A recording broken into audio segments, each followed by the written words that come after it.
4th, 2024 at 6 p.m. Roll call, please. Dan Cheek. Here. Jeff Going. Here. Don Sattler. Here. Aaron Zito. Here. Austin Davies. Here. Owen Costanza. Here. Betsy Straw. Here. All right. Stand for our pledge of allegiance, please. I pledge allegiance to the flag of the United States of America and to the republic for which it stands, one nation, under God, indivisible, with liberty and justice for all.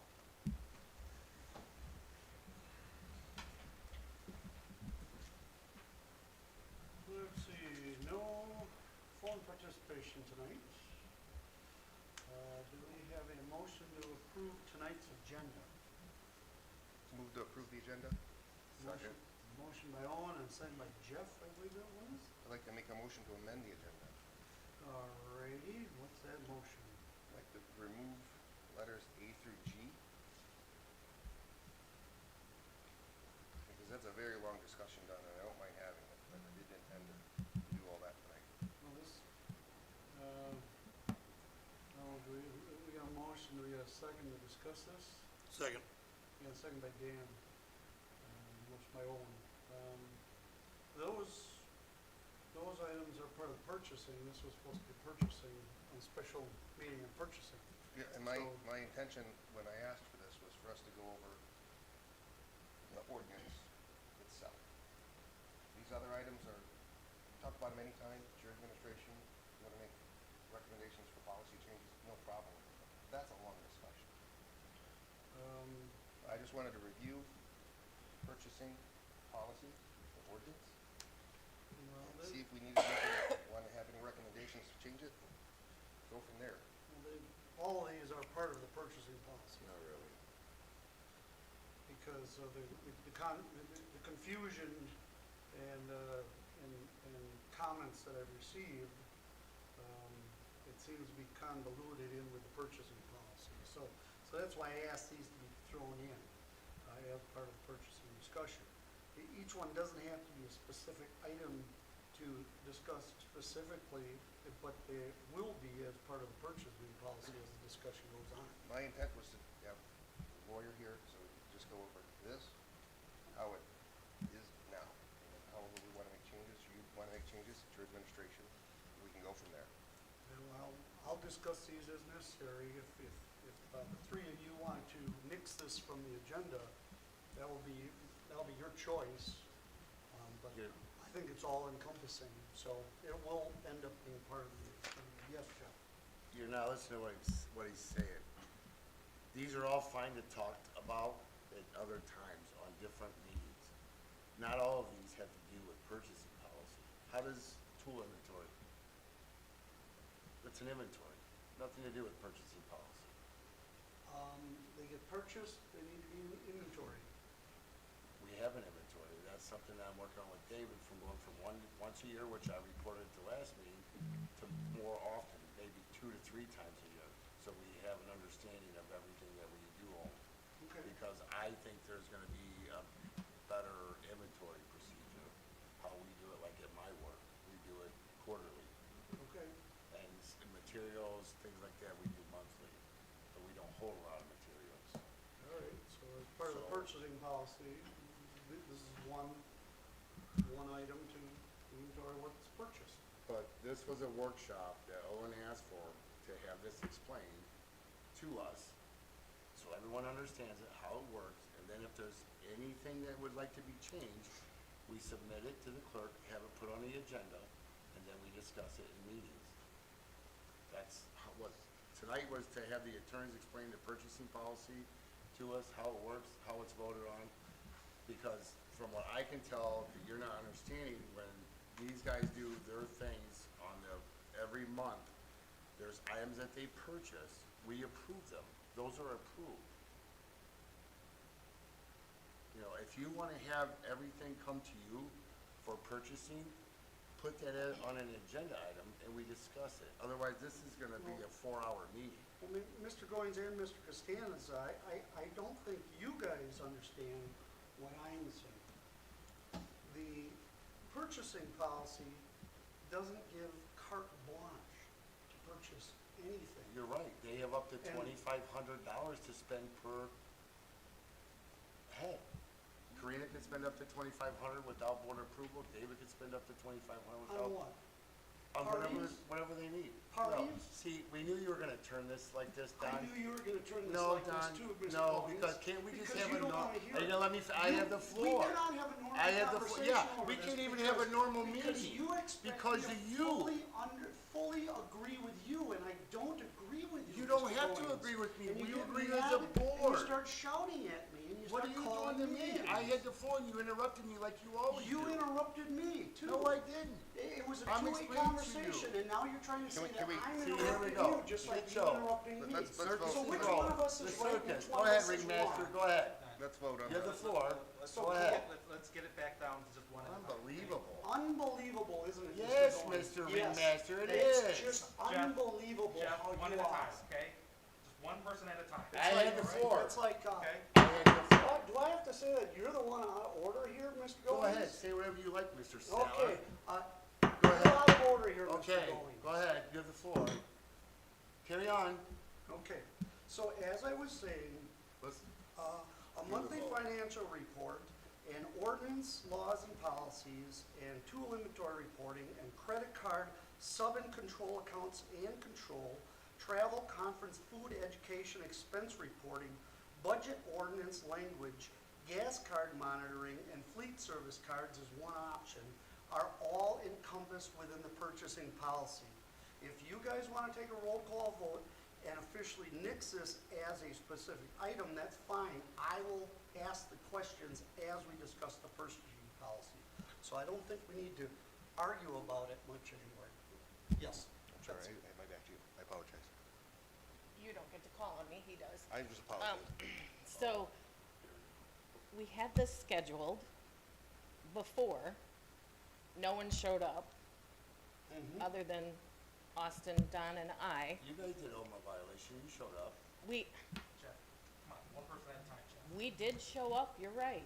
Because we didn't say that we were not going to show up. Would you say that louder? What's that, sir? Jeff, Say come that on. louder, Jeff. Jeff, I just heard you use the F word. One I'm person trying at to a F time. myself. I don't think so. Is that Jeff, proper? I Don't heard put you words say in that. Don't put words in my mouth. Jeff, you just said that. No, I did not. It was heard by everybody around here. And it may be picked up on the camera, too. Jeez. Mr. President, I would move to expel Mr. Goins from this meeting. I think your decorum is awful, and, yeah. I thought you were saying it to me, Jeff. Not at all. I don't say nothing. That's the end of the floor. You interrupted again. You interrupted 3 or 4 times, and the attorney here had to ask you to calm down, to which you said, I'm F calm you, down. Mr. Sattler. No, I did not say F you, Mr. Saller. Yeah, deny it. We'll go back and check the audio Don, recordings I and did not see say if we F you, picked it Mr. up. Sattler. You said go fuck yourself. I saw, did not say you go- said that. Yeah. I did not I say thought go you were saying it to Katie me. was sitting right next to you. Katie, would you like to confirm that, or are you gonna deny it for Mr. Goings also? And Dan, you were sitting right next to him also. Man, that thing's running, I got tinnitus, I can't hear Of crap over course, we here. got denial here, we got denial. There's not denial, I can never hear anything when this thing's All right, running. can we move on? So, the decorum of this meeting has been set. So, yes, Betsy, you I'm you just have the saying floor. that Owen is acting like he owns this meeting. He didn't show up to the first one because they had a different agenda before. Now it's this agenda. And I'm really confused because we showed up the last one expecting that. And now that's what this meeting is. So we're gonna talk about all these items, whether you voted in or not, because they are part of each part of the policy. So however you wanna play it is fine. Because they're part of this policy, those items. Dan's got his hand up. Yes, Dan. Would you be willing for a compromise? Couple at this meeting, couple at the next 2 meetings. I mean, the gas monitoring, I honestly, just my opinion, I think since Dave's the director and he's the one that handles it, I think he should be present for that. I think us talking about it, him not being here, and then have to re-inform him. So I think that'd be one that we could lay over until Dave's here. that one, but definitely lay over. Budget ordinance language we could lay over, because we still gotta do the budget anyways. So, do you wanna pick a couple that hit hard tonight, and then maybe throw two on the next one, two on the next one, hit them hard on those meetings Well, as a compromise? I understand it's all part of it, how but, about, yeah, and here's what I think, we're gonna get through part of it as this purchasing policy, because each part of them is pieces in here. yeah, So we're gonna maybe get through part of it and say, okay, we'll call it for the night, and then we'll move on, so, yeah. you know. Right. Some of this stuff here, since it's first brought up, isn't gonna be an in-depth discussion. It's brought up as a first-level discussion, and homework would have to be done on it for further discussion. So it's not like this is a meeting that we're gonna resolve A through G here tonight and, you know, accomplish. But Well, it's I for understand first-level that, but I mean, I get the point. I mean, it could drag on. I mean, it really could. That's why I offered the idea of do a couple, hit them hard tonight, and I get it, it's all part of it. Hit two of them really hard the next meeting, two really hard the next meeting, and go from there. I mean, because we're just gonna be spinning wheels here.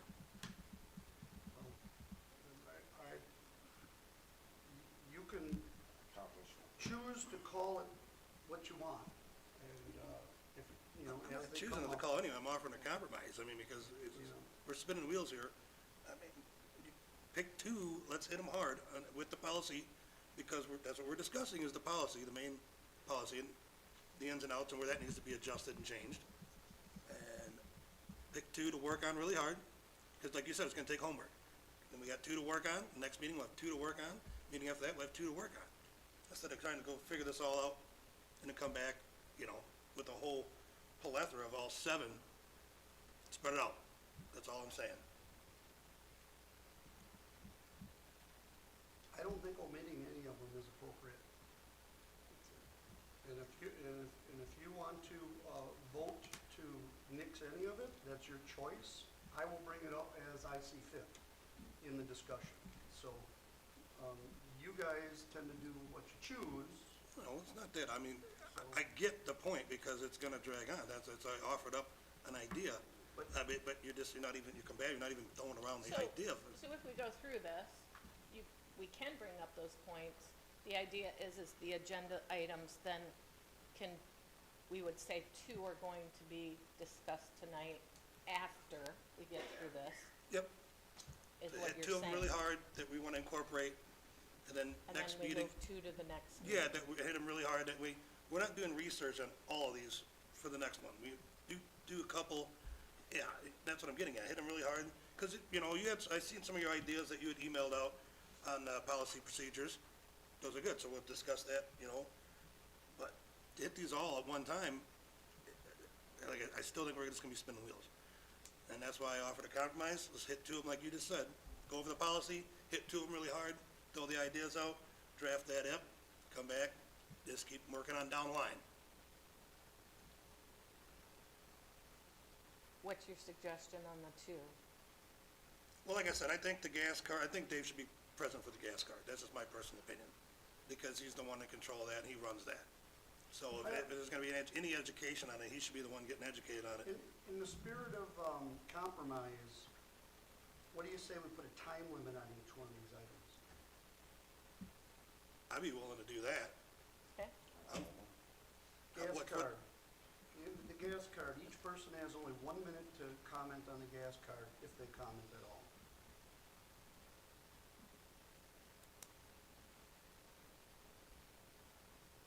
On all of them or just the gas card? Gas card is item number 1, 1 minute each, if at all. You don't have to comment on it at all.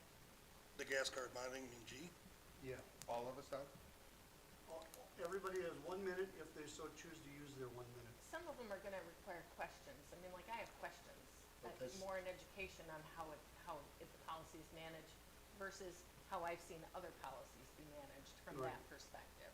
So, that's fine, because then there's gonna have to be answers that come back from another meeting, because those people aren't here to answer, like Dan said. Right. That's why I said maybe nix that one until Dave's here.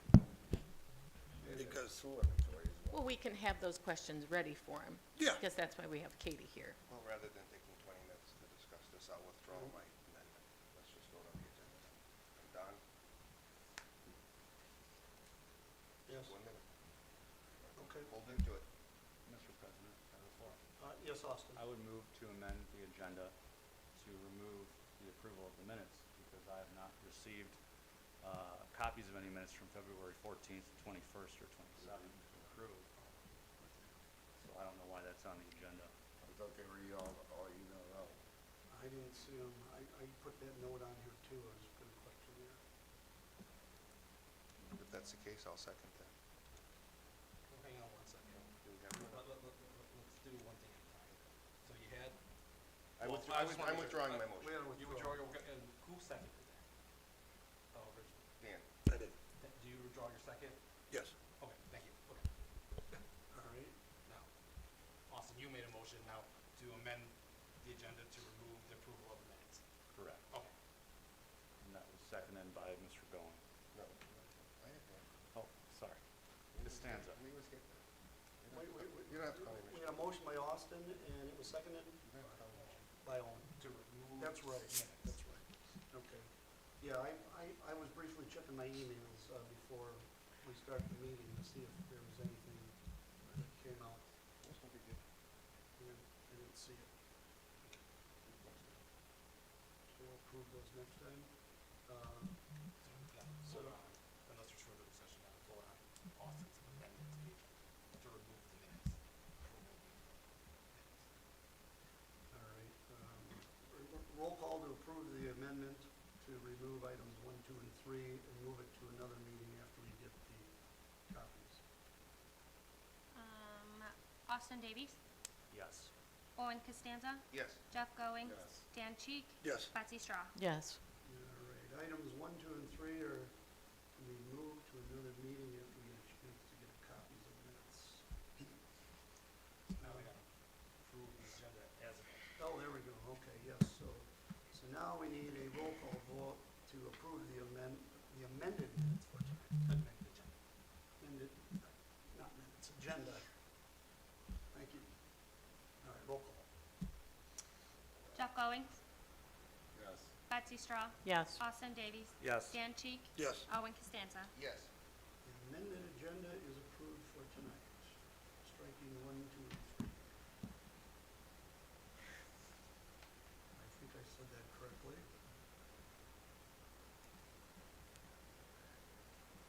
All right, doesn't look like we have any public comment. All right, moving on to our new business, we have a motion to discuss purchasing policies and procedures. Move to discuss purchasing policies and procedures. A motion by Owen, Second. and a second by Dan. And this was originally a meeting that was to be held, I don't know, a month or so ago, which got canceled last minute. And we won't get into any argument or details over that, but there's been a lot of disagreement about interpretation of language in purchasing policy, and I've read it on a couple occasions, and I'm gonna read the purchasing policy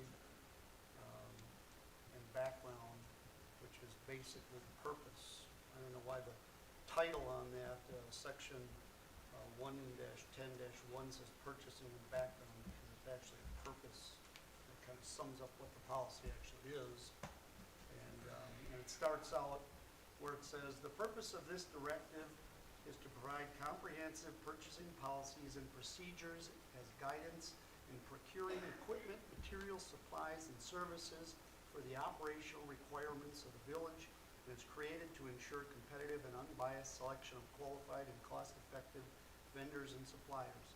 This chapter is intended for use by the village personnel as a general reference and will be revised as policies and procedures require revisions or clarifications." And it moves on to have several points in here about purchasing objectives, general purchasing policies, purchasing categories, purchasing procedures, and outlines that. And so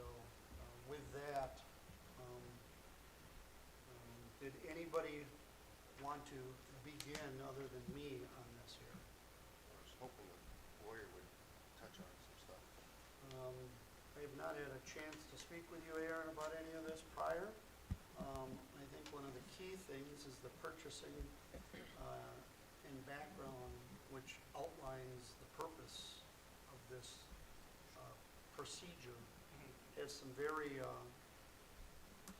legal language in it. And where it specifically talks about the purpose of this directive is to provide comprehensive purchasing policies and procedures as guidance in procuring equipment, materials, supplies, and services for the operational requirements of the village. And that is the key directive, I believe, of what this policy is for. And did you have any specifics? My understanding of, like, initially that, what I was asked, to be prepared to do is just to go over this at a high level. You know, just to talk through what it says on paper, here, so get those highlights there, and then let you guys discuss. Hey, does this need clarification, or what does this mean, blah, blah, blah, you know, we need to tweak it, this or that, but, so that was my intention, was just to go over this at a high level, so that everyone at least has a common starting place as to, well, what does our current ordinance say? Right. And then there can be discussion as to, well, okay, what does this mean, arguably, or is it vague? And then if it is vague, then what do we do to clean it up or make it more clear? And, you know, for you guys to have that conversation. I'm sorry, did I interrupt you? I just No. wanted to comment. When you talk about to discuss this at a higher level, there's a couple of key terms that are, you know, that I believe are understood, such as the term fiduciary. Sure. And also educated decision, decision-making by a professional. And so those are key terms that aren't spoken in here, but in the terms of the career choice and the education and the fiduciary responsibility, I believe they're all understood as part of a purchasing procedure from accounting standpoint. And so, is that kind of where you're coming from also? I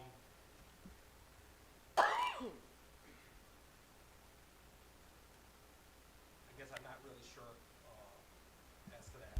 I guess I would need more context as you guys go into the conversation about, well, when does that, you know, come into play? I guess right now, what I was prepared to do was to give the overview and then let you guys discuss. Okay. And that's okay, we may have some questions for you that you may have to come back and answer. I mean, that's what I'm expecting, because I have questions, Sure. definitely. So do you want me just to kind of start with the baseline overview of what the ordinance currently says? Sure. Okay. All right. Everybody okay? All right. And again, I don't want to just read it for you guys, but again, we'll verbatim, but touch on the highlights there, I guess, of this. And as Don mentioned, right, the purpose and directive of the purchasing policy is to provide a comprehensive purchasing policy and procedures and guidance in procurement of equipment, materials, supplies, and services for the operational requirements of the village. And Sorry, Eric, could you get No, Mike? I'm sorry. Yeah, I can't hear you down here. Sorry. So, you know, and that the chapter is intended, the policy is intended to be used by village personnel as a general reference and will be revised as policies and procedures require revisions or clarifications. And so then one of the primary objectives through this purchasing policy is to purchase goods and services at the lowest cost, consistent with specified quantities and services levels. Another objective of using the purchasing policy is to promote full competition from vendors through standardized formal bidding processes, comply with all local, state, and federal regulations regarding the purchase of municipal goods and services, maintain standards of quality and materials, and then avoid duplication, waste, obsolescence, and with respect to materials and equipment. Again, the policies and procedures are meant to serve as guidelines and won't necessarily govern every purchasing situation which may arise. And certainly then when there are emergency situations, the village should still strive to maintain the objectives of the purchasing policy. As Don mentioned also, the purchasing categories are broken up into 3 primary categories. Purchases up to $2,500, purchases between 2,501 and then the state limit, which is 25,000, and then purchases that are above the state limit, so 25,000 and over there. So those are the 3 categories, and each one of those categories then has a process set forth as to how do you go about, or that govern that category of dollar amounts. So with regards to purchases under $2,500, those purchases under $2,500 can be made in the open market with the approval of department heads. Verbal or written quotes are encouraged whenever possible, and then physical records regarding dates, contracts, and quotes quotes received should be retained in the department files. Specifically, the process that's identified is that for a purchase under $2,500, again, that's what we're talking about right now, is that staff is going to evaluate the need for the service or item based on department and village objectives and verify that funds are appropriated and available, so that there's money to cover that, that's been appropriated and that is not otherwise spent. Staff is then going to obtain verbal or written quotes if possible, which can include taking telephone bids or obtaining prices through electronic means or receiving letter quotes. Staff is then going to make a recommendation after review of the quotes, and the department head is going to give the final approval. The village board for these types of purchases under $2,500 retains oversight of the purchase through the approval of the monthly warrants and through the annual budget.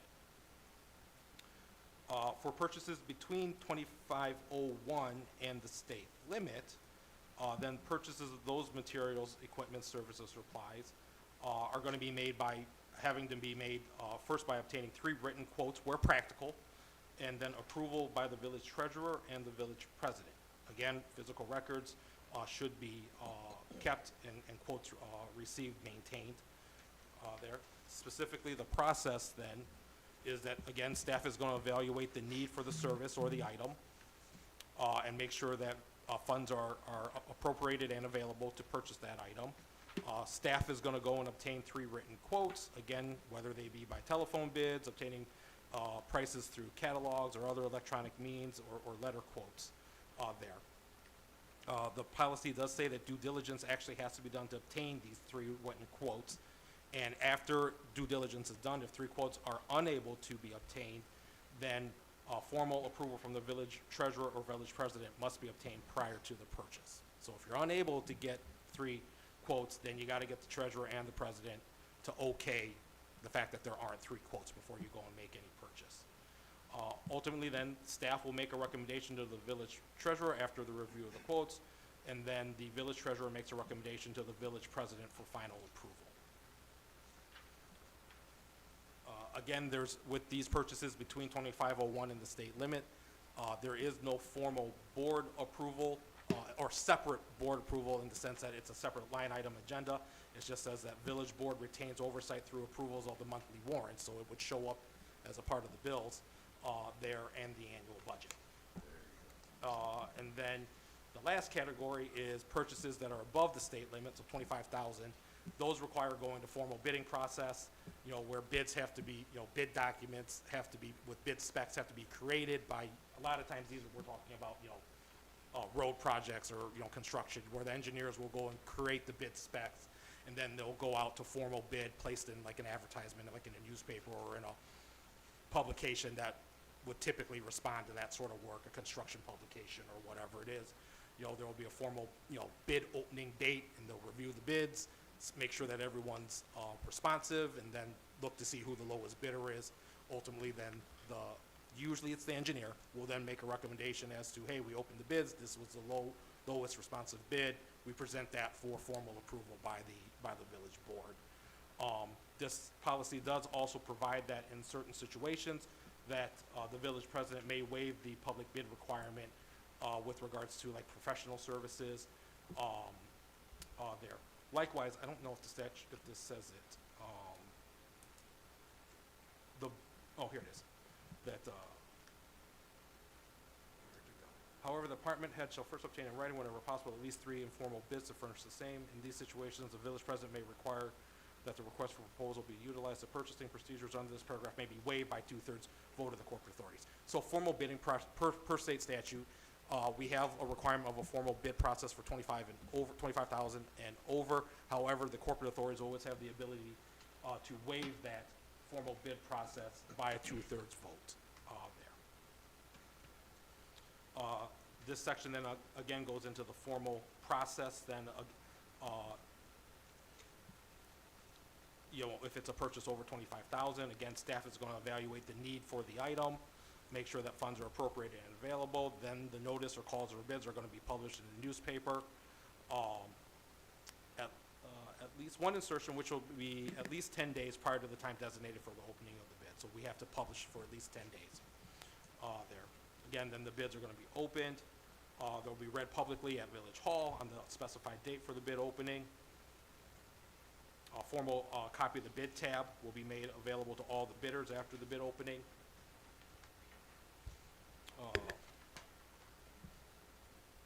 And then the appropriate committee shall provide a recommendation to the village board based on its review of the recommended bid. Usually it's going to be the lowest responsive bidder. And then final bid is awarded by the village board, as I had previously indicated there. So the village board will then make the final vote on a bid. As a last note in the purchasing policy, it talks about petty cash purchases and the fact that petty cash fund should be used whenever petty cash fund should be used whenever immediate payment for goods is needed. Petty cash should be restricted to payments of less than $200 where practicable there. So again, probably not something that comes up very often, but again, there is a portion of this policy that deals with petty cash. So you guys have copies of the purchasing policy in front of you guys there. So that's what's we currently have written there. So I think that there is probably now to be discussion on what it says, and you guys can talk about what is clear, unclear, needs to be modified, needs to stay the same, whatever you guys want. Again, purchasing policy is, again, it's a policy decision for you guys, so you guys will ultimately decide as a board what you guys want. What do you guys want the process to be, and how do you want staff, what process do you want staff to follow in making purchases? Can I ask some questions? Yes, please. Okay, so I did think that I'm more focused on the under 2,500. I think it's, the over 2,500 is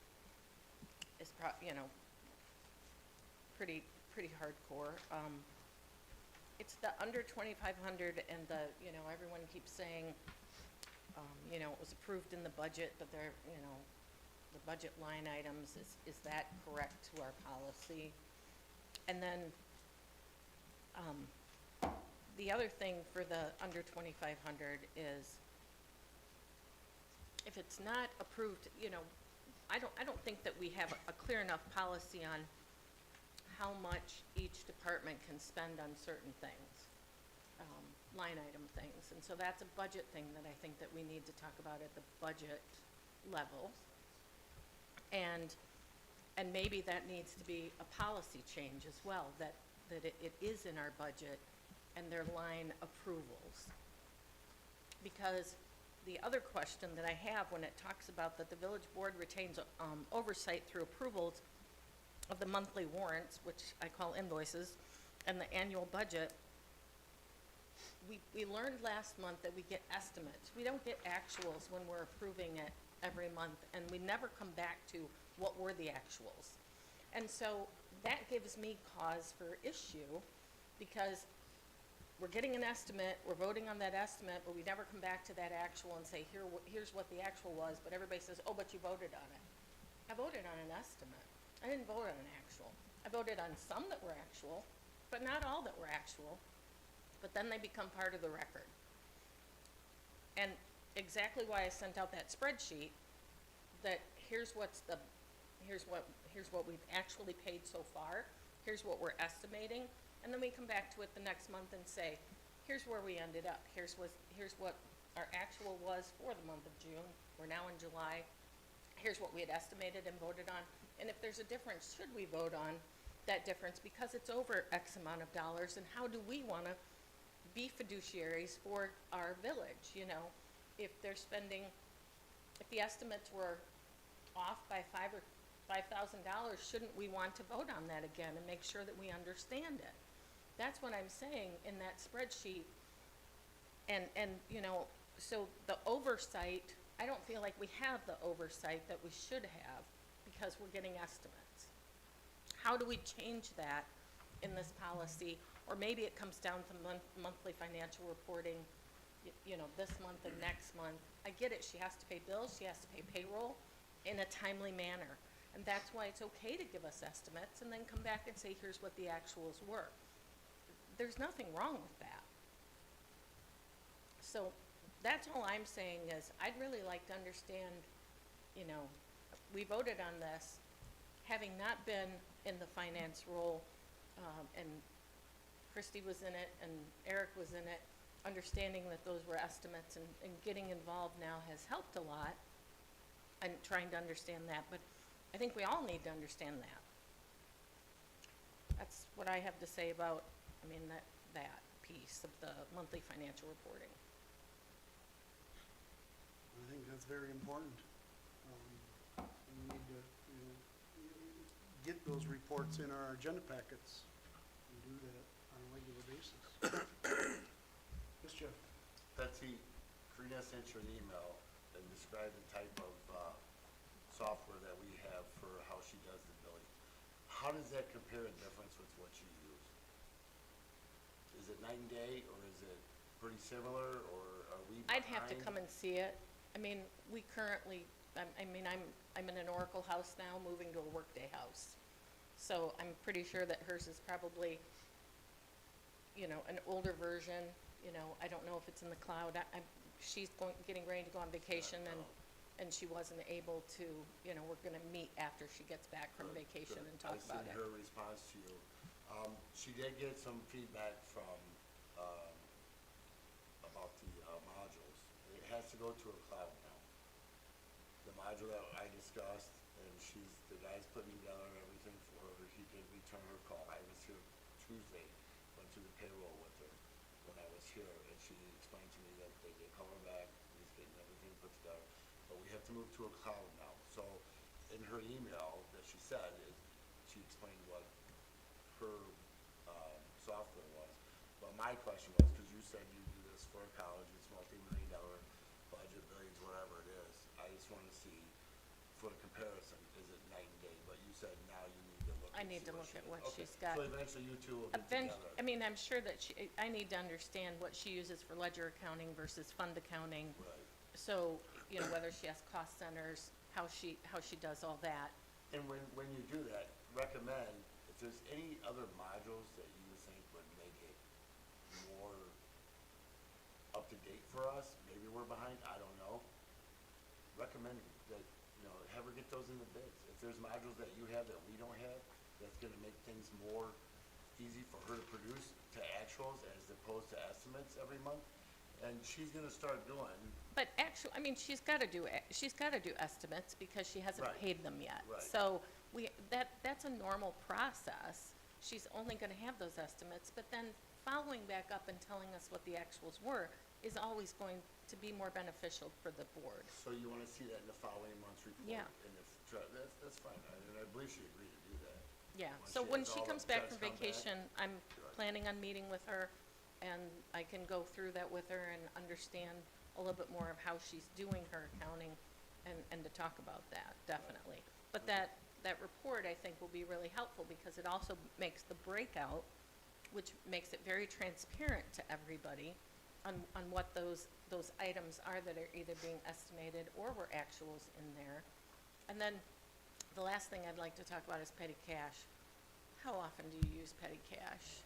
Never. Yeah, most places are doing away with petty cash. You have cards. Yes, ma'am? So I'll just touch on the petty cash. Really, we don't use it at all. The only time that I think we have ever touched it is when somebody mails us something and we need to give the postage for that difference, which is usually less than $1 or right around $1. So really otherwise, or if somebody comes in and they overpay for a permit, depending on how much they overpay for a permit, we may use that, depending on what Karina says. We had somebody come in and pay $135 for their permit instead of $134. Karina was okay with giving them $1 back, so we just balanced that back out. So otherwise, no, we don't use it, and honestly, we use it So we could once drop every down the. 6 or 8 We could drop months. down the amount of the petty cash. You definitely could if you would like. Okay, I think that's probably something we should do. We had a pop machine here at one time, and petty cash was used for that, you remember that one? And it became a big mess. And that was basically the only reason we established petty cash back then. Was for the pop machine. ordinances are 2012. Yeah, 2012. And then we get rid of the pop machine. Yep.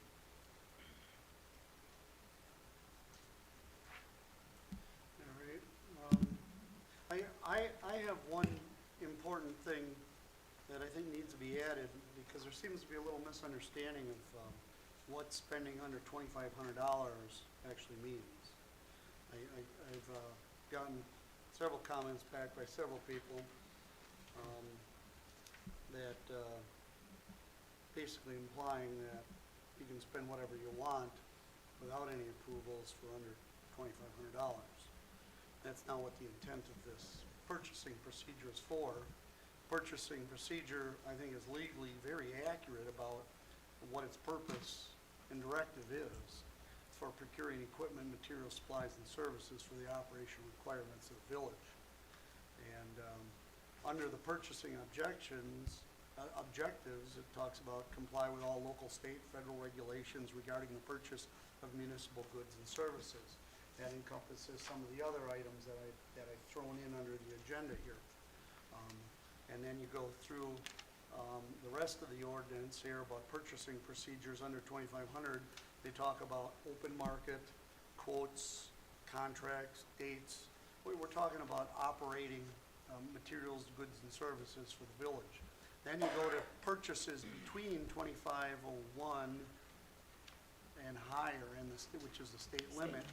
They talk about purchase of materials, equipment, services, or supplies. And once again, those are for the operations of the village. And then they talk about under purchases above the state limit. Once again, they talk about purchase of materials and equipment and services and supplies above the state limit. And so it's very, I think the purchasing policy is very clear that a fiduciary or a professional accountant or treasurer or anybody should fully understand that. And then coupled with that, I hear that, well, it was appropriated for. And so I went to the appropriation ordinance, and I looked at several years of them. Ordinance number 2023-04, if you go through there, it's the ordinance appropriating all corporate purposes for the village of Poplar Grove, Illinois. And you move down to section 2, where it says, the appropriations herein made for any purpose shall be regarded as the maximum amounts to be expended under the respective appropriation funds and shall not be construed as a commitment, agreement, obligation, or liability of the village of Poplar Grove, and such appropriations being subject to further approval as to the expenditure thereof by the village board of trustees pursuant to the purchasing policy. So you go through the appropriation ordinances, and there are certain line items, and I don't know, I tried to print out one in particular, and I don't know if I caught it in my rush. Administrative expenses, I think there's something under here, training. There's another one.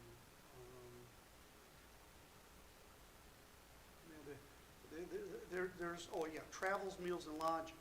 And so there's a budgetary item number that is put in there. And based on the specific language of section 2, it doesn't mean you get to go blow that money. It requires an approval process as part of this purchasing policy and part of the travel, meals, and lodging policy, and following the budget ordinance language. So if you want to do any travel or lodging or buying meals, you need to submit for approvals according to these policies. And And doesn't the policy have certain amounts for each meal? it's got amounts And in it it. doesn't seem like that's followed. It's got, no, and it's got procedures in there that are very critical too. The procedures are very precise and specific. And I got it right here. Chapter 10 of our Title I Administration Ordinance. Oh, no, that's the purchasing procedure. Everyone's talking about, so we don't see it. Section 16J1, elected official travel reimbursement. And so that's all, it doesn't specifically say in the purchasing policy refer to this, but it is important for elected officials. And I think it even says village officers and employees. So this entire section 1, or chapter 6, anything for chapter 6? No, she wants to bring it up so we can all see it, so this, Yeah, chapter 161, 161. chapter 6, village officers and employees. Yep, so if you go down to 16J, 1, Go down. So you wanna add some language into the purchasing to reflect that, Don? Or, to refer to it.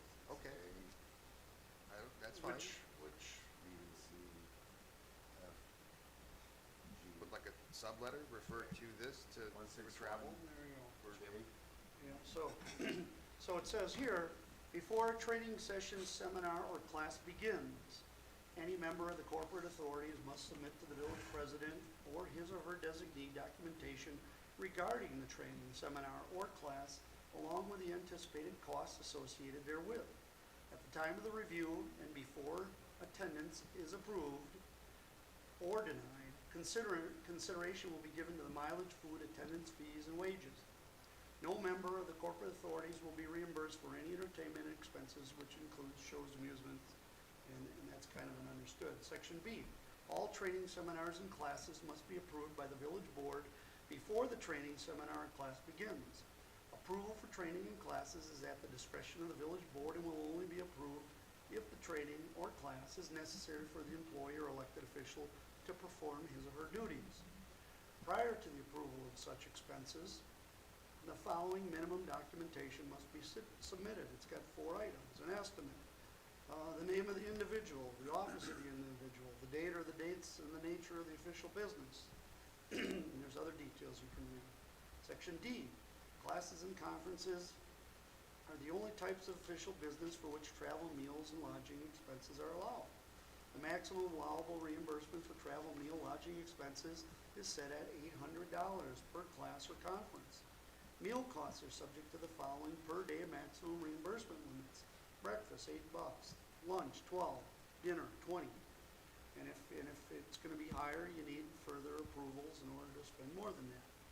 And so that's part of the purchasing Do policy you think too. we should update those? Yeah. Because they seem way under. This is, Well, they're 14 under, years old. and I think you also need to say that, what a receipt is, because a receipt is not just the final total with the tip and then the grand total. It is, the receipt is everything that was spent and what it was spent on. So that's a complete receipt. That should be required, and this just says receipt. So I think there's definitely some verbiage that needs to be added to this. I do agree that we either go to a per diem basis or we raise the amounts. I do think that raise the amounts or go to a per diem for how often you're traveling. So if you're traveling for 2 meals, it's, X dollar and X dollar But for even- each meal. even your lodging classes, when you guys go to IML, it's more than $800, isn't it? With your hotel classes and everything that the village pays? In Chicago. Yeah, Yeah. it's more than 800. So this really needs to be updated, because whoever went to IML the last couple of times is in violation. So if, Actually, no, well, yes vote and it no. out. Yes and no. Yes and no, because that was actually, we followed the municipal law. See, this section 1-6-1 follows the municipal law that was enacted in 2016. 2017 to govern this. And so we put this in here based on that law. I don't know if you remember that, Aaron, if you were part of that or not, but somebody put this into our ordinances based on that municipal law. And so, when we actually followed the law here, this ordinance and the municipal law, by having a roll call vote as a board to send people to, the Chicago IML. Oh, yes, go ahead, Dave. Well, we do have to get to what you were getting at. The IML, we do a vote, but we did a set amount per person Yeah. for the whole event, because it's a multi-day event. So it wasn't, I guess you'd say more per diem based. It wasn't per meal and everything. It was like, this is what each person's allotted for the IML, is the way we did it the last time we voted. Yeah, I think So we it was- said up to 5,000, right? No, it wasn't that much. I think it was like 2, because it went up inflation. I think it was 16 the year before, and it went up to 2,000, I think, a person is what we did the last time.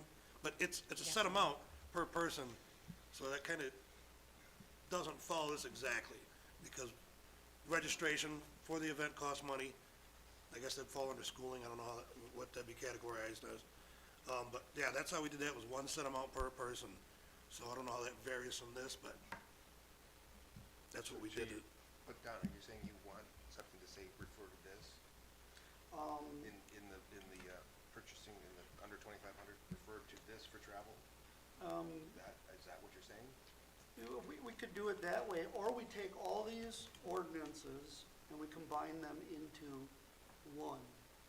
Okay, Well, Be- that's even better. Because, Then it's, okay. Because travel also, it's travel and expense, or travel, and so you have some, if there is going to be, I know at my work, we're not allowed to do anything that's personally for the employees, like we can't even have coffee, unless there's a third-party provider there.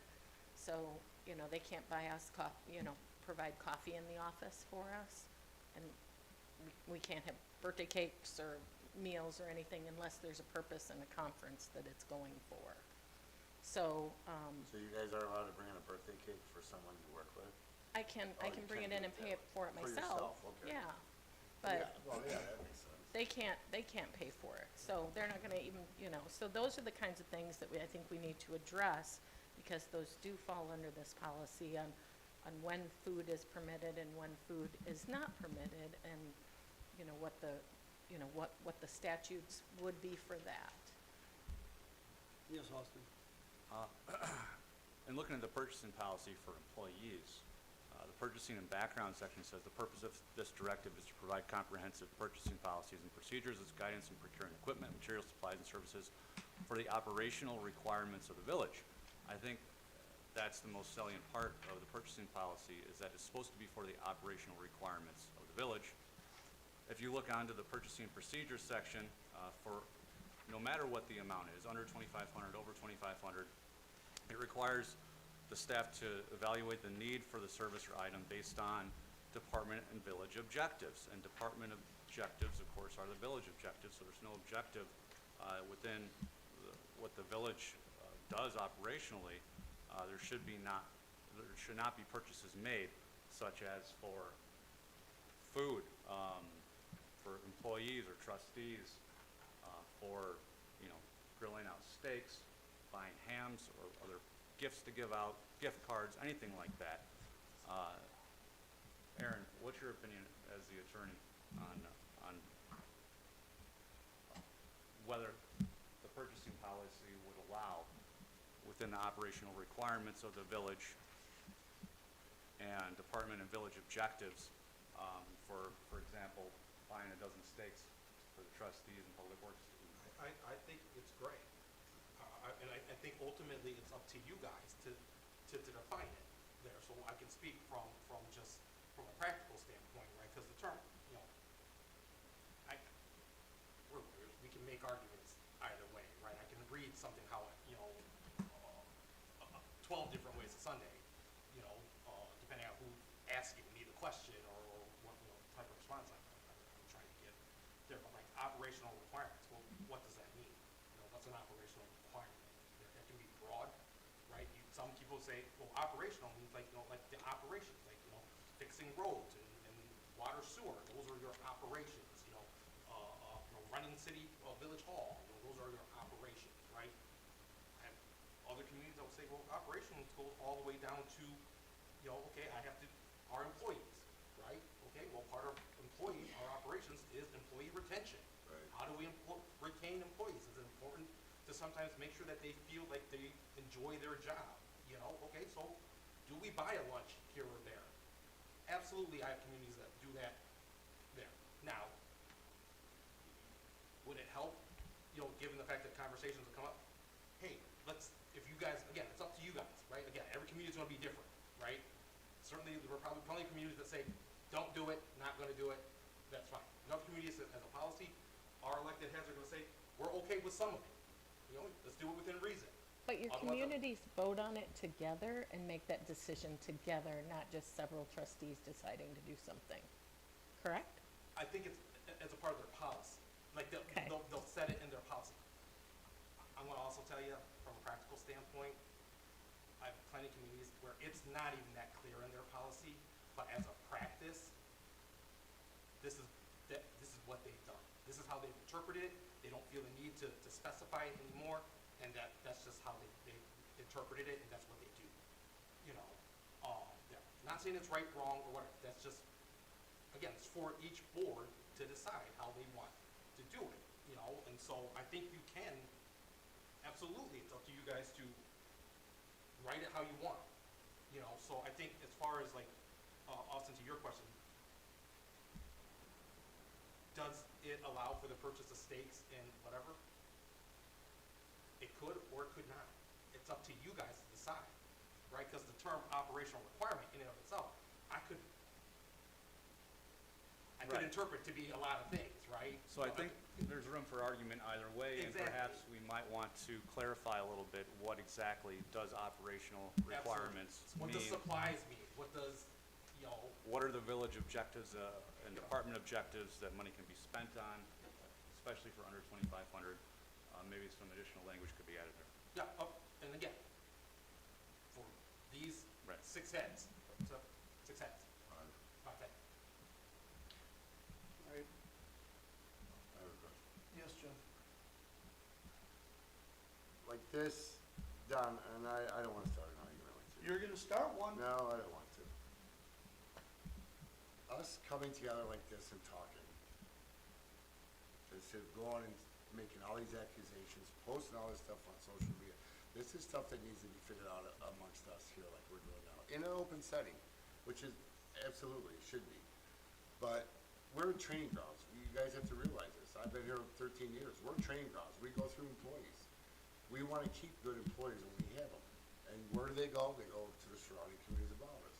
I'm okay with doing a quarterly lunch for a department head and their staff. Quarterly, twice a year, whatever. We need to do something. Show our employees that we care. If you guys don't want to do it, you don't have to. But, just like with the flower thing. Mr. Hall, or Mr. Edwards gave us this beautiful tennis court.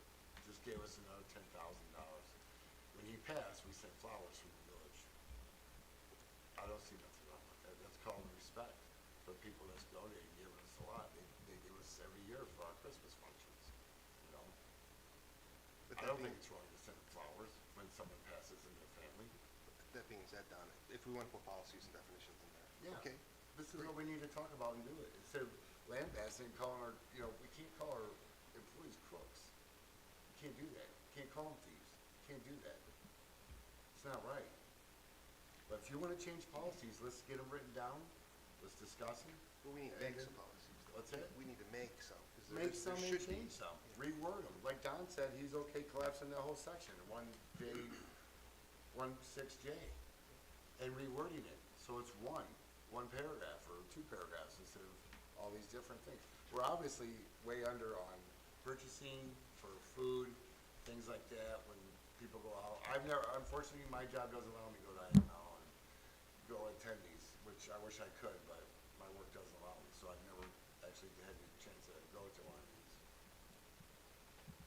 But this is the way we should discuss things, not be divided, not be split up. See, no argument. All right, I'm gonna answer that.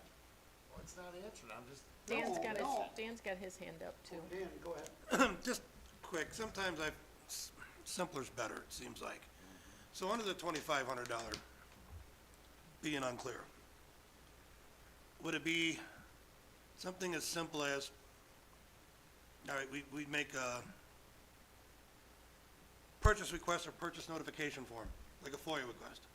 They have to do that, even under the $2,500, email it out to all the board members, the president. And if they get a bunch of, hey, no, we don't agree with that, then they gotta bring it before the board. If they don't, if they get a consensus, okay, but that way, it's on file, it's on record, it's FOIAble. Now it's in the server. Now it's traceable. We know what it was, what they spent it on, and it's documented. Because anything that's been emailed can be, FOIA requested. And that way, we know what they're spending the money on. And if we don't agree with it, we can say, hey, no, hold on, bring that before us. If they get consensus, yeah, go ahead, whatever, not a big deal.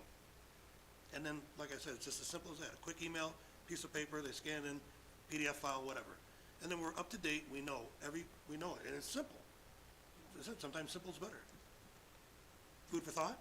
If I'm correct, Aaron's got, Aaron or Jeff? but I just have. I think if we can discuss that concept there. As a part of that concept, I would just say we just need to be mindful potentially, ultimately, if we plan on going that way, that this consensus here, I'm constantly like everything there, ultimately, we might have some OMA issues potentially. Yeah. If it's like, if that's how we're gonna determine, is it granted or is it not granted? It's just always through this consensus call, that might be some problem. Okay, let's scratch that and just say purchase notification. When we don't reply at all, just purchase notification. That way they know that we know, and it's on file. Nobody replies, nobody responds, no consensus, just purchase or we notification. just put it in the budget and say we'll allow so much a year if we, for employee retention, And it gets reported on. and it gets reported on. The other thing is, the other things that I have issues with are events that, excuse me, don't seem to be voted on as a board, but are just expected, that they're done every year. I still think those should be brought up to the board and voted on every year. We're not a 501c3. I think we shouldn't, I've made that clear.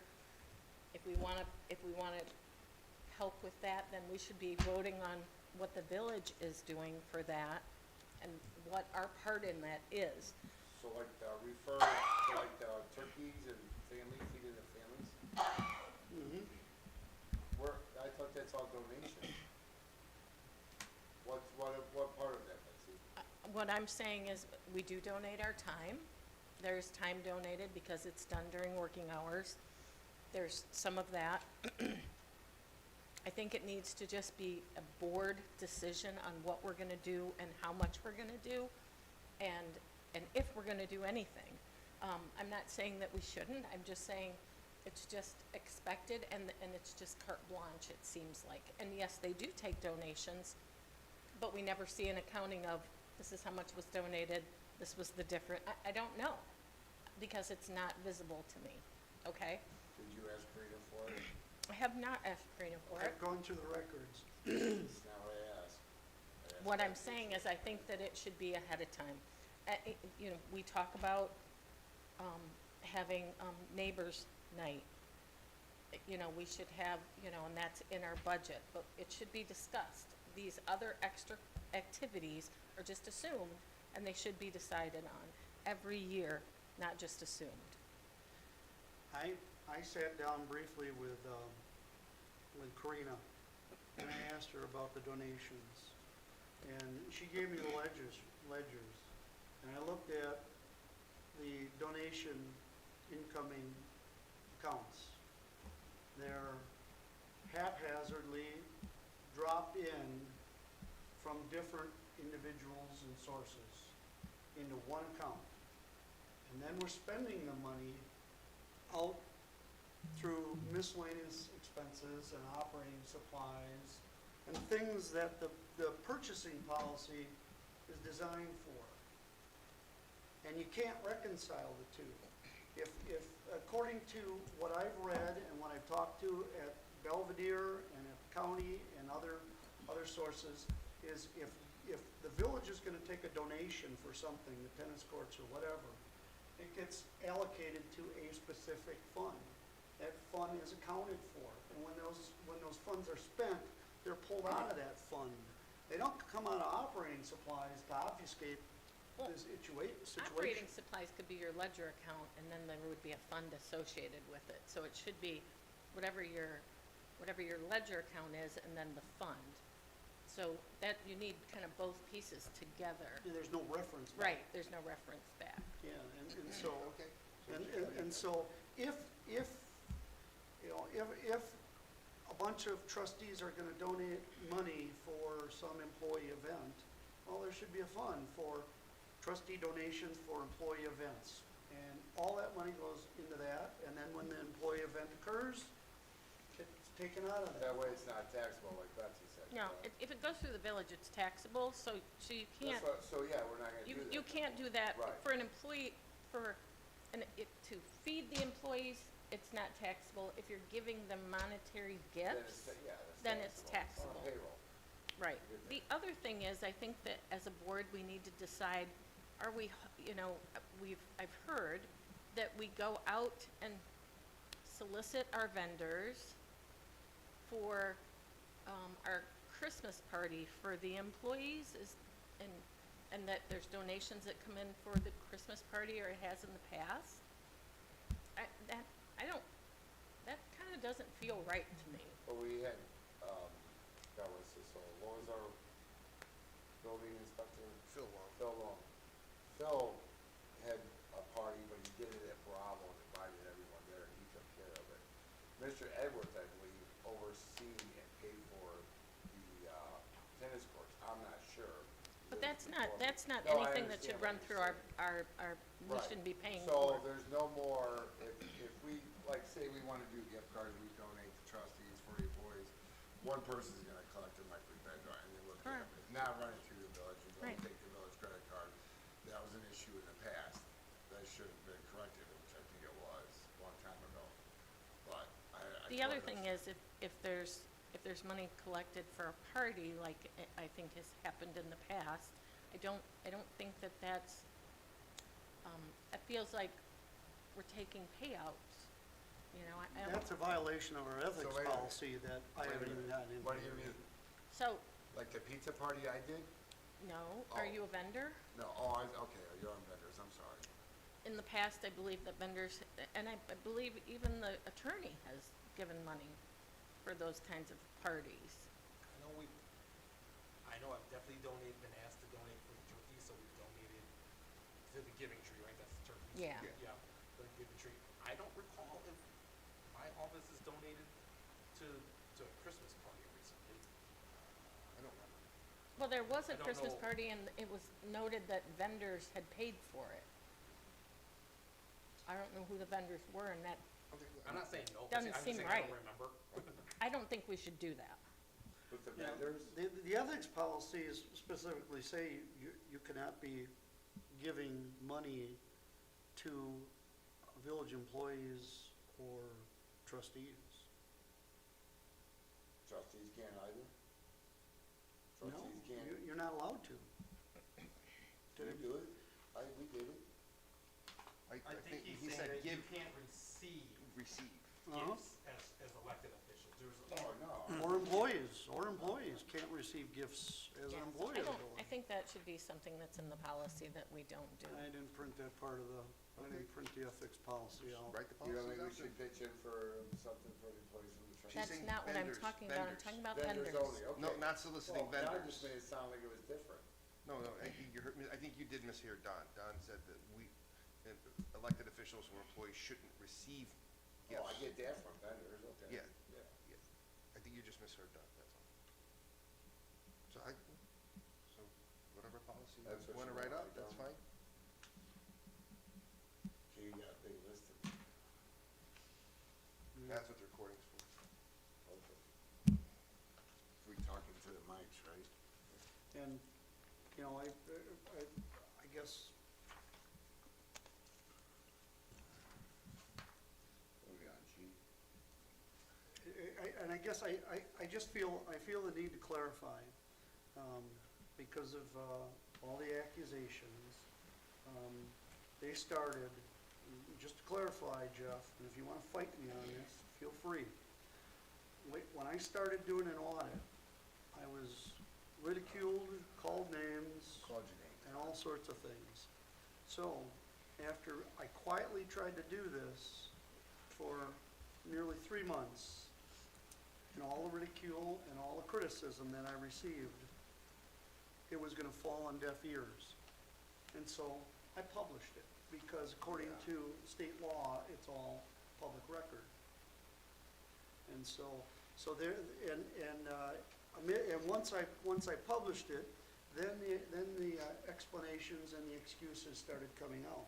And I believe there's a real big disconnect between, when you put together a budget appropriation and a line item in there, that if that budget appropriation line item doesn't explicitly say, $500 is allocated to the finance chair to travel to Missouri to do X, Y, and Z on such and such a date, and if the line only says travel, food, and lodging, there is no authorization for that elected official to utilize that money according to the state law and the ordinance.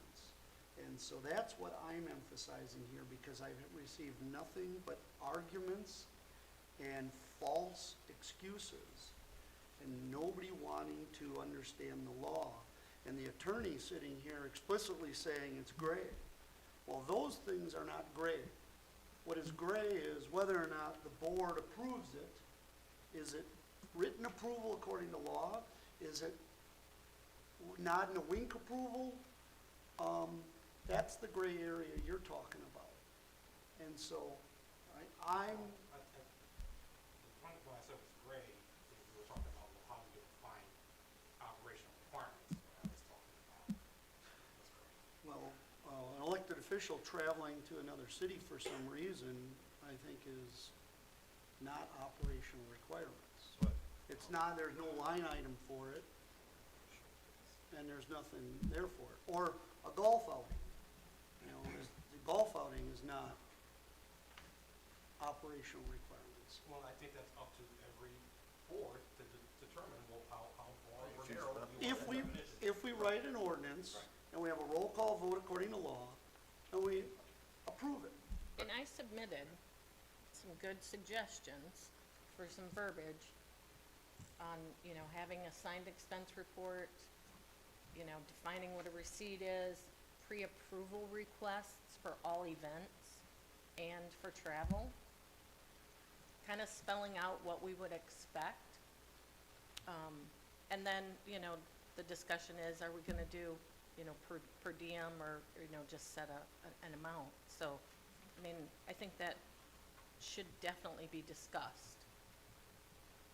But Aaron, those things being submitted into the monthly for everybody to see or question and being approved, it's approved. At which stage are you talking? When the bills were submitted, when the expense reports were submitted, when those items to be paid for were submitted, and then the board then did approve it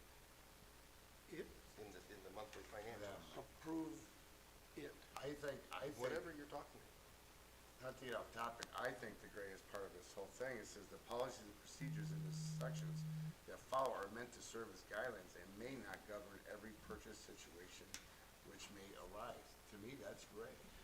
But when you're a fiduciary and you are putting together a financial report and you're asking for approval of payment of a credit card check, and we see no listing of what that monthly credit card list is of what's being expended, and you get approval for this, and then somebody later on says, hey, I need to go look at those, and then we find out other things that aren't approved in our ordinances and policies is being spent on, that's a problem. Well, a couple of things. As a fiduciary, if you wanted to know, you should have looked, and I think the Look deeds. when, Whenever you Before want. you. I did, In the back. and You've I been found, here for and I 3 found, years. I found a good argument for, pardon the word, for potential fraud. Just- So, That's a little harsh.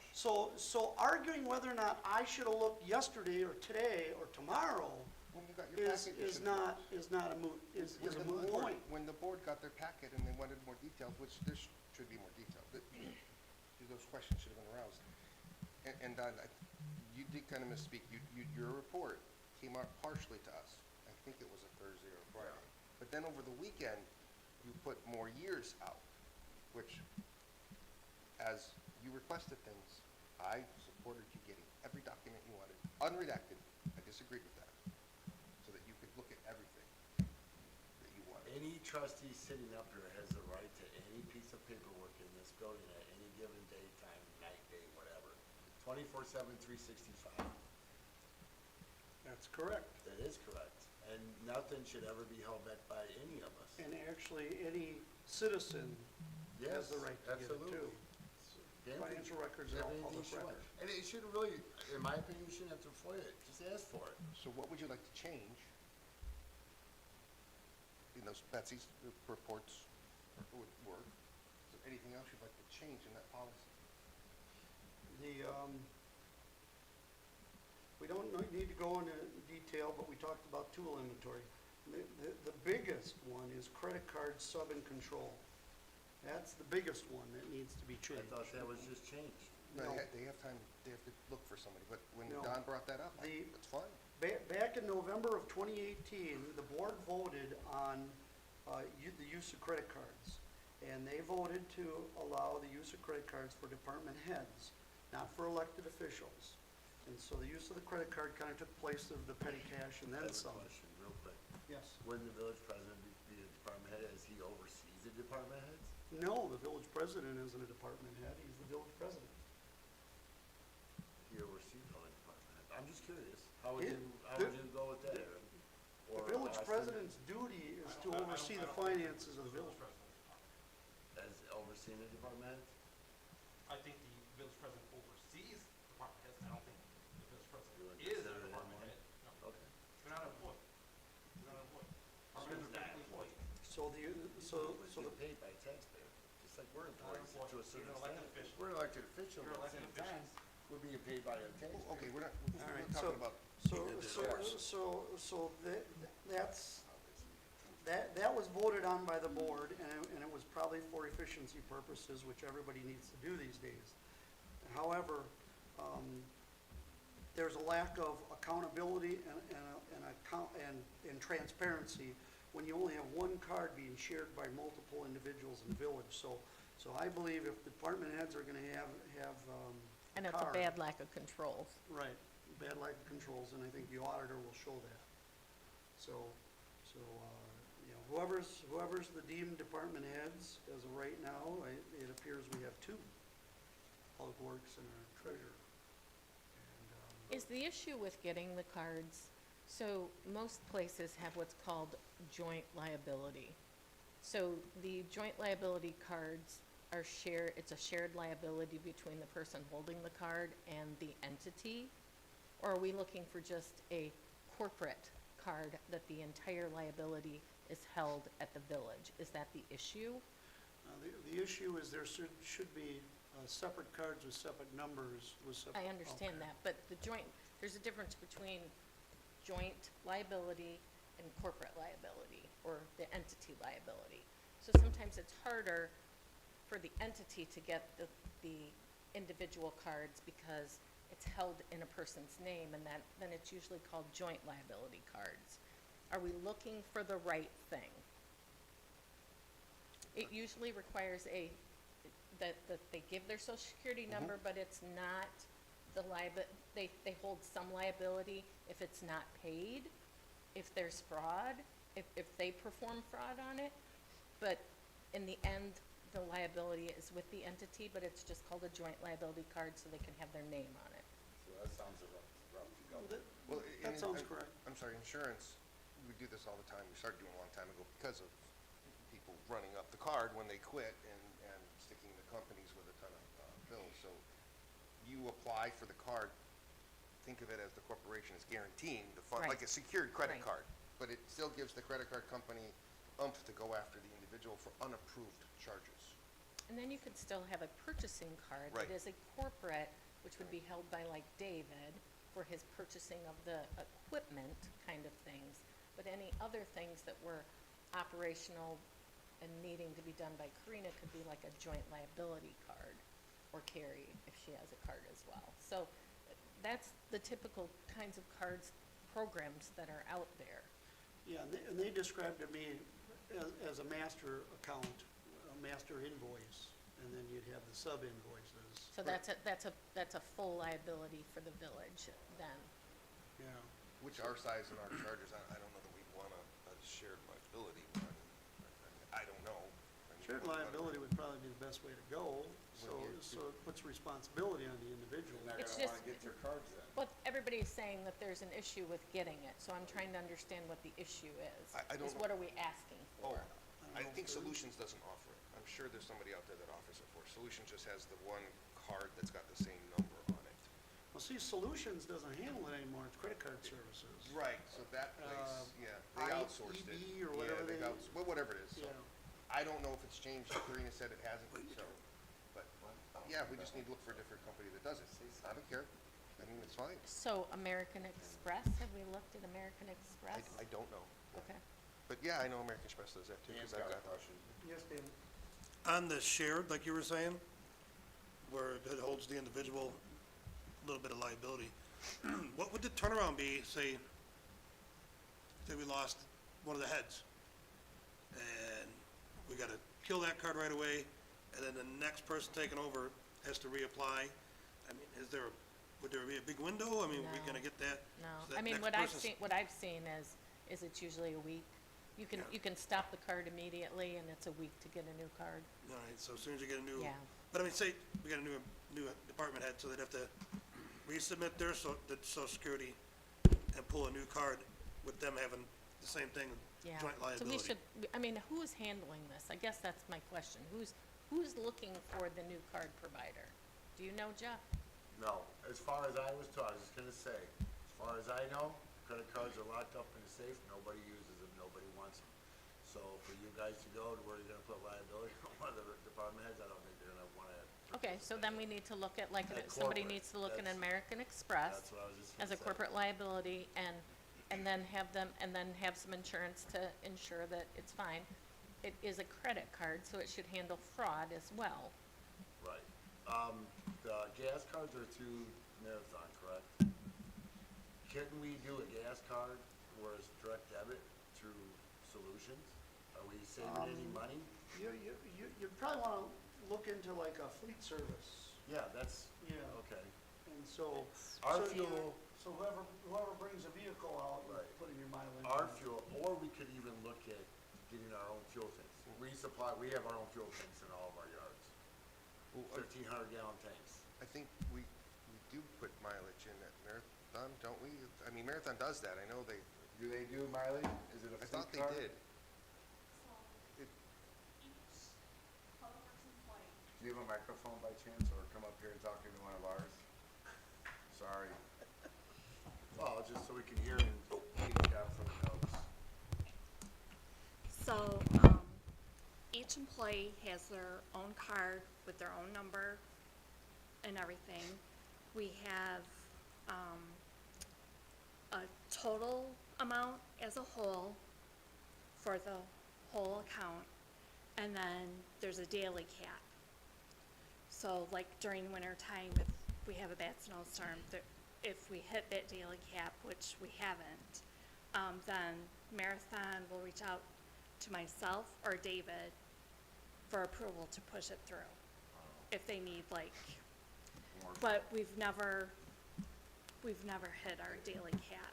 But there's no mileage put in each time, beginning and ending? No mileage, but, it breaks down to like the time they did it, when they did it, the gallons, all of that.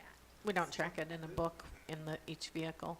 Sometimes We there's, could, I Yeah, could they're- bring it up to David, if you guys would like, we could have him give us a log, monthly log of how much and what yeah, truck. if each vehicle had a log that said, they got gas and here was the mileage, that's typical too, But- especially if you have, We if you have any tablets in personal our miles. trucks, and at the end of the day, you gotta put in beginning, you gotta put in your mileage. Right. And at the end of the day, you put in your gallon usage when you fill up your truck and park it. And then the next day, you put in your mileage, so you know between this time and this time, a Right. 24-hour period, this is how many miles it went that day, the next day, and then you do a cut a report. It's a tracking system that we have, it's So called Track. during the summer though, how would you want them to track filling the gas cans for the mowers and weed eaters? That's a little harder. Why is it? Oh, There no wouldn't be a mileage. mileage. Yeah, there's No no mileage, but they can put I mean, even if he's gotta give us part of it in summer, they might have to. Now, right. We have a log sheet. wait a minute, that's something that you should be able to get gas from FS for, and you shouldn't have to pay all the tax, because it could be It's We don't, off-road. we don't off pay any. road. We already We tagged do, this out. we do. No, we don't pay any tax. None. Yeah, we We don't. get At tax. Marathon? Yeah, No, they actually we don't. Oh, credit they, that back. okay, Yeah, they okay, It's cause all I was tax gonna say, you exempt. should be able to, like my tractors, I can, Yeah, Off-road. and actually, 10 years ago, a lot of us up north were paying that, and we had that all fixed after I came back from IML. But, for the gas cans, Jeff, that's probably a good idea for an external tank for those gas cans. And we just say that that's just, We have an internal tank at the south plant. that's just for, But I don't know if it's gas or off-road diesel for the loaders at the Oh. salt. That's my Oh. problem, but we can get another tank. yeah, they don't charge us for it. I mean, that's a good idea. Well, you can buy them cheap too. But not for much the trucks, but just for the lawnmowers. Right. Then we can track And that. you can yeah. get a 55 Yeah, drum absolutely. and have it fuel. Yeah. When they fuel up our tank Yeah, down that's a there. great idea. I think it's a 350-gallon tank that we have down at Yeah. the plant, thing, and hopefully they'll bring it up, but they usually keep it down there for the loaders, because it's off-road. Does that cover the gas cards then? Is that good? Do you wanna look into a fleet car? Do you want David to look into a fleet car where mileage is put in, everything?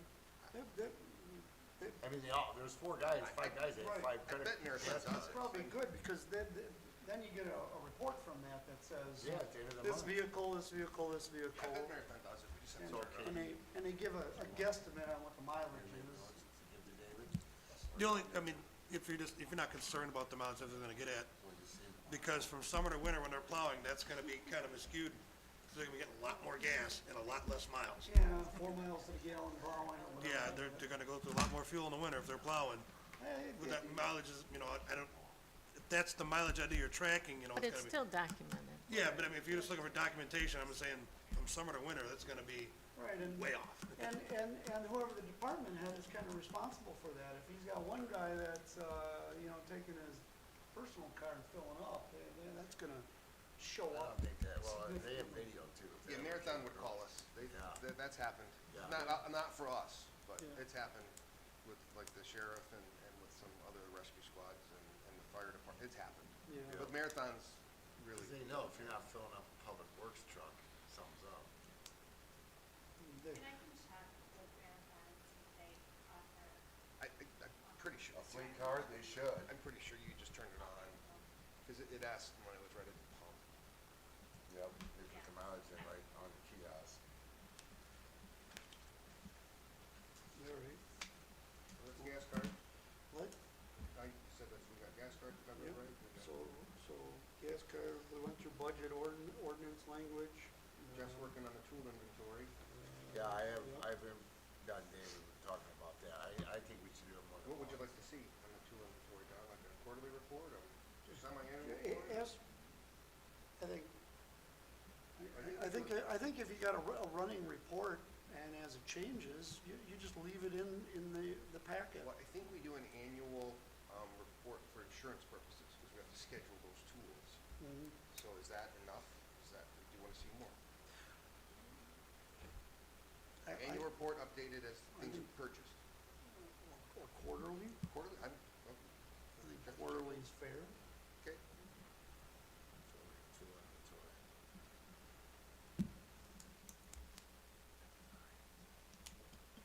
We cover everything that you wanted to talk about, Don? One thing just slipped my mind, I was trying to bring it back. Minutes are clicking. Yes, they are. Got pizza waiting. I got a pillow waiting for me to lay asleep. Man, those are early hours. You get up at 4 in the morning. I get 4:30. Yeah, but 3 o'clock. All right.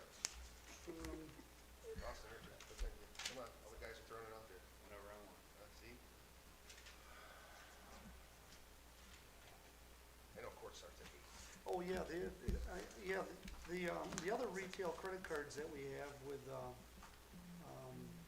like Home Depot and all that. Are those in-house? Those are held at the stores or we have them? I don't know. Do we physically I have think a card? David is the only one that has it, because David is the only one that Okay. goes to Home Depot and ours. And we have a house account, what? David and Kyle, okay, because So- Kyle's like the. Okay. Any reason that's used instead of just the credit card? Any reason those are used instead of just the general credit card? I think they're like 0 interest for a set time. No, we don't use those. That's too hard to No, keep no. track of. I believe it's because the credit card just has a $5,000 limit. I believe that's why they did it. I'm not sure, but I recall that being the issue, because that's a shared limit. That's why we made that payment. We usually make a payment extra for IML because the hotel charges are so high. That way they cover. But, I mean, how are those in our monthly report, you know? They're just listed out as individual, or they're gonna, I mean, if we're getting them included as copies in the packet, is that enough, or you want something else? Just get the monthly credit card statement. You want, So we're gonna be Yeah. a month how would you behind. like to see those? Yeah, which we've asked for a few times is the paid invoices and then the monthly credit cards. But do you- And the retail cards. But do you, I mean, I don't really have a problem, Betsy, with your, I We don't have a would problem at send all. copies. I'm sorry, with your report with a credit card statement on an expense sheet. Do you want that same thing for the Home Depot card? Well, I mean, it can be listed as under that, so under the items, there was, some breakout items. Yeah. We could definitely have that Okay. listed as the, the specific breakouts. Sure. And that's why I had that other on there, so we could put Home Depot and, Okay. I think there's an Amazon account too that doesn't get paid. Yeah, I think we They get some do- office supplies from What you. is office supplies you guys get every It's month? a paper invoice. It's what? Paper Paid by invoice. invoice? Okay. That way, at least, looking at the amounts of them, we could say, well, that looks kinda high. If you have visibility, you can ask questions. If it's buried and stuff, it's really hard to find, Oh, man, those meetings are gonna be long. Jeff's gonna be on Google. I Well, thought a if we- cheaper typewriter. I think if we get it ahead of time, Yeah. we can ask those questions ahead of time. Yeah. There Yes, sir. is also state law instructing exactly what should be in the treasurer's monthly financial report. I discussed that with Attorney Zito a little bit and asked that to be put on the agenda for the second regular meeting this month with his report, because I don't believe we are currently following. The treasurer is not providing what's required by law in those monthly reports. I like to see those in the agenda packets and make sure that we're in compliance, so we have all the information we need to approve the spending. What do you feel is missing? I don't know. I think based off of like what I see in the monthly finance report, I think it gives you're supposed to show an overall summary of the treasury, they refer to it as, I think we have that summary on there. I think you're supposed to show all the money out, okay, so it's all the expenses out, because the check register showing all the money out. Right. There's a balance sheet. The that I check think- register's not totaling. Okay. There's no total on our check register. Something we'll have to figure out then, but as far as the statute goes, you're supposed to show money out in the report, and then you're supposed to show the overall summary of the treasury, which I think is a balance sheet will show for that month. I remember There. seeing those in the past, What's yeah. missing is the money in, the revenue in, into which account does it get posted to? So I think the analogy I use, and I'm not a math, I'm not Oh, like a gaming math goes, Generally speaking, I think the finance report is supposed to show A, money in, minus B, expenses, equals C, overall summary. Which is typically what a trial balance would show you, Yeah. except for it did sound like what, Austin is referring to is the details of the revenue is, we're not getting that detail. What's missing right now, I think, is the detail of the revenue in. The detail of the money out through the check register, I think, is there. And then, there, and so then how she presents it, it sounded like that That- was, I will defer, however you guys want it presented, I guess is, you know, you guys have the right to say, hey, we And would like that's to where see it she's this gonna way. pick up from you, Betsy, when you meet with her. no, this is different. This is legal language talking Oh, I don't about know then. presenting the warrants. Again, that's just such an odd language to me, but the invoices, Yeah, the expenses, yeah, there, so I think, but how that, those expenses, right, they're just supposed, in the monthly report, you're supposed to show the expenses for the month, there, the money cut, the bills paid, there, so how, what that looks like though, you guys can dictate what that looks like, there, so.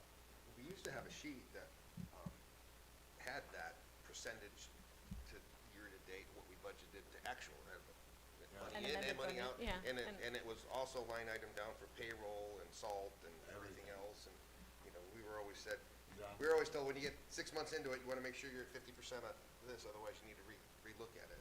And I think that sort of information goes towards the requirement, the statutory requirement of the In a- status of the treasury, you know, for that, So at that we're point, at that 50% snapshot. of this, 100% of this income, or 120%. but what that doesn't show, and what I keep coming back to, is at that month, we're voting on bills, and some of those bills are estimates, and they can't be in that, in the numbers that she's giving us, and so that's why we need an additional accounting to be able to say, here's where we were, here's what we voted on, here's, and then go back to it the next, you know, go back to the next month, go back and say, where did we end up? And then we can look at it, so you kinda gotta look backwards as well, Firm it up. yeah, Well, are you still, yeah, firm it up, because we always had something. true it up. Yeah. I think you got pause, go ahead. And again, yeah, I think that everything that you guys are saying as far as like the statutory thing though, I did pull some, like, I started looking at some other communities to see like, what do they do? And what I found, as far as like the packet, like the treasurer report, is that I think what, the gist being, it's whatever you guys end up wanting to be in the treasurer report, like what detail you want, what, and stuff, because some of the treasurer report I saw were like 4 pages, other communities then, it was like 30 pages long, you know, so again, I think that just shows the range of just whatever that particular board says, hey, Yeah. treasurer, this, I want this information, this information, this information, this information, every month, you know, and so that you guys will then drive it, you guys can dictate that. Yeah, what Owen was talking to was the, complete invoice history reports. Found one, yeah. And, and I've gotten those, and they go back several years, and they, I think, reading that one law, it talks about the detail that needs to go in and specifying what it's for and who spent it or whatever. And I found that fairly well put together in there, and when you get a PDF text file, it's searchable, so you can search for specific terms. And I don't know, Jeff, if you recall, that was always very helpful for us when we would Right. see where we were at salt, you know, Yep. where we at with our And that- salt budget. And that used to be in the agenda packet Yep. up until January of 2021, so. So again, so that's something that you guys want written Yeah. in to say, hey, I don't know, it's part of the purchasing policy. It's something that showed you It's what- more of a, So, because that's the treasurer's report, so it's just something that you just tell them, hey, this is what we want from the treasurer. so, Yeah. so do we, put an agenda item saying all the things we would like to see and vote on them at one of the upcoming meetings? Sure, put the policies together. So it's written in I there? don't know if the lawyer or Katie scratching her head over there is the one I gonna think- put the summary together. I guess my suggestion would be, with a lot of this, yeah, well, let's just look at the purchasing stuff here, is that we go back, I'll work with Katie to amend, you know, write in additional language into this purchasing policy, like redline it. There, may need to get with Betsy, I you know, can as send some you of the detail there, bring it back to you guys as, hey, here's a proposed red line of this And then we can make, ordinance, and then you guys can hash it through again and be like, Right. It's yo, gonna you take tell a me what the couple- dollar amount you want it to be, or per diem, or whatever, I'll draft it one way, just so that you guys have something to start talking about on paper. You know, and then good idea. And everybody will put their input in. Okay. Now let's go to sleep. You got everything? I think we've kind of completed it. If anybody else has anything to add? No good meeting. Art, did you have anything to add? Move to adjourn? Motion second. I'm Yeah, sorry. wait, Oh, I'm sorry. Did you have something else? I just Oh. thought Oh, I'd ask Barbara if you had anything to add. Okay, All right, move to adjourn. all right. Motion by Owen to adjourn, second by Jeff, I think I heard. Yeah, it's fine. Those in favor? Aye. Aye. Those against? We are adjourned at 7:41 on April 4th, 2024.